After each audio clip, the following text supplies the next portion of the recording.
இன்னைக்கு ஃபுல்லா இன்ஸ்டாலுக்கு இப்போ ஓபன் பண்ணாலே எல்லாரும் வண்டி வண்டியா தண்ணி கேன்ல தண்ணி குடிச்சிட்டு போற மாதிரி லிட்டர் கணக்குல பெட்ரோல் குடிச்சிட்டு போயிட்டு இருக்காங்க.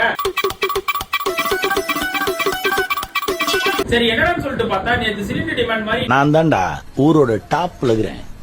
மத்த எல்லாவனுமே எனக்கு கீழே தான். இன்னைக்கு பெட்ரோல் டிமாண்ட் அப்படின்னு சொல்லிட்டு எல்லா டிஸ்ட்ரிக்ட்லயும் சென்னை, மயிலாடுதுறை, சேலம் அப்படின்னு சொல்லிட்டு நிறைய டிஸ்ட்ரிக்ட்ல வந்து பெட்ரோல் டிமாண்ட் அப்படின்னு சொல்லிட்டு எல்லாருமே பெட்ரோல் வந்து குடிச்சிட்டு போயிட்டு இருக்காங்க. இந்த ஊர்ல 4 பேர் 4 விதமா பேசுவானுங்க இல்லைங்களா, அந்த மாதிரி நேத்து சிலிண்டர் டிமாண்ட் அப்படின்னு ஒண்ணு, அடுத்து பெட்ரோல் தான் டிமாண்ட் அப்படின்னு சொல்லிட்டு வாட்ஸ்அப், பேஸ்புக், இன்ஸ்டாகிராம், ட்விட்டர் அப்படின்னு சொல்லிட்டு எல்லாத்துலயும் நியூஸ்ல கூட இந்த மாதிரியான ஒரு கான்ட்ரோவர்சி நியூஸ் போட்டாதான் வியூஸ் போகுது அப்படின்னு சொல்லிட்டு இந்த மாதிரியான இதெல்லாம் கிளப்பி விட்டதை நம்பி நம்ம பசங்களும் போய் பெட்ரோல் குடிச்சு வந்துட்டு இருக்காங்க. உண்மை என்னன்னா பெட்ரோல் தட்டுப்பாடுலாம் கிடையாதுங்க. அது மட்டும் இல்லாம 2 கப்பல் வந்து பாத்தீங்கன்னா கச்சா எண்ணெய் ஏத்திட்டு ஈரான் பார்டர் தாண்டி வந்துட்டு இருக்கு, இந்தியாவுக்கு வந்துட்டு இருக்கு அப்படின்னு சொல்லிட்டு புதிய அப்டேட் வேற ஒண்ணு இருக்கு. ஏன்பா இப்படி பண்றீங்க? ஸ்டாக் எல்லாம் இருக்குப்பா, யார்ப்பா சொன்னது?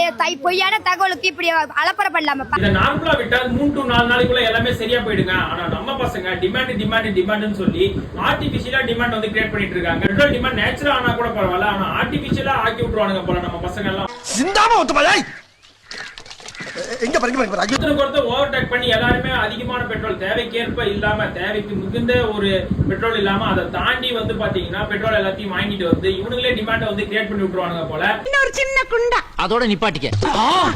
என்னங்கடி இது? எங்க வீட்ல சின்ன குண்டா. லிட்டர் கணக்குல நீங்க 25 லிட்டர் கேன் எல்லாம் பெட்ரோல் வாங்கிட்டு போய் வச்சு வீட்ல தான் வைக்கிறீங்க. அது சேஃப்டியே கிடையாது. அங்க குழந்தைங்க இருந்தாங்கன்னா அது ரொம்ப சேஃப்டியா கிடையாது. உங்ககிட்ட காசு இருக்கு, நீங்க வாங்குறீங்க. ஏழை மக்களை பத்தி யோசிச்சு பாத்துருக்கணுங்க. ஒரு 100 ரூபாய்க்கு பெட்ரோல் அடிச்சுட்டு டெய்லி 50 ரூபாய்க்கு பெட்ரோல் அடிச்சுட்டு வண்டி ஓட்டுறவங்க பத்தி நீங்க யோசிச்சு பார்த்துருக்கணும். கலெக்ஷனுக்கு போற பசங்க, டிகிரி முடிச்சுட்டு கலெக்ஷனுக்கு போறவங்க, ஸ்விக்கி, ஜொமேட்டோ, ராபிடோ ஓட்டுற பசங்க, இவங்களுக்கு எல்லாம் வந்து அலவன்ஸ் வந்தா தான் அவங்களுக்கு எல்லாம் வந்து பெட்ரோல் அடிப்பாங்க.